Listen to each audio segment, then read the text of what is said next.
Hello friends, ஒரு 1 kg customise cake எப்படி பண்ணேன் அப்படின்றத இந்த வீடியோவில் பார்க்கலாம்.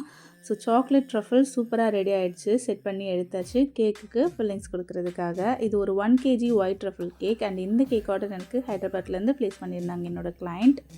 அவங்க ரிலேட்டிவ் பேபியோட 3rd பர்த்டே செலிப்ரேஷனுக்காக. அண்ட் அவங்களோட ரிக்வஸ்ட் ஒன்று தான், கேக் சூப்பர் ஃபினிஷிங்காக இருக்கணும், ரொம்ப டேஸ்டியாக பண்ணித்தாங்க அப்படின்ற மாதிரி கேட்டிருந்தாங்க. அவங்க கேட்ட மாதிரி நல்ல ரிச்சான ஃபில்லிங்ஸ் கொடுத்து கேக் க்ரம் கோட்டிங் முடித்து ஃப்ரிட்ஜுக்குள்ளே செட் பண்ண வச்சுக்கலாம்.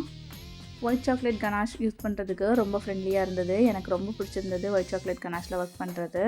தென் நல்லா செட் பண்ணதுக்கு அப்புறமா நம்ம மெயின் கோட்டிங் ஸ்டார்ட் பண்ணிக்கலாம். ஸோ இது ஒரு கார் தீம் கேக் அப்படின்றதுனால அவுட்டர் லேயர் நல்ல ஒரு ப்ளூ கலர் கேட்டிருந்தாங்க.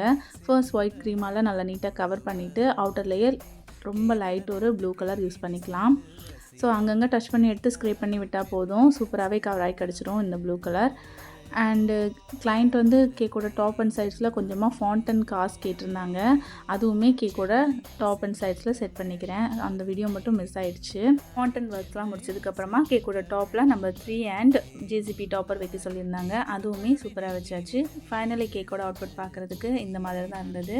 உங்களுக்கு இந்த கேக் டிசைன் பிடிச்சிருந்தா லைக் பண்ணுங்கள். அண்ட் உங்களோட லவ்ட் ஒன்ஸ்க்கு இந்த மாதிரி கேக் சர்ப்ரைஸ் பண்ணணும் அப்படின்னா ரியா ஹோம்மேட் கேக்ஸை காண்டாக்ட் பண்ணுங்கள். காண்டாக்ட் நம்பர் ஸ்க்ரீனில் கொடுக்குறேன். தேங்க்யூ.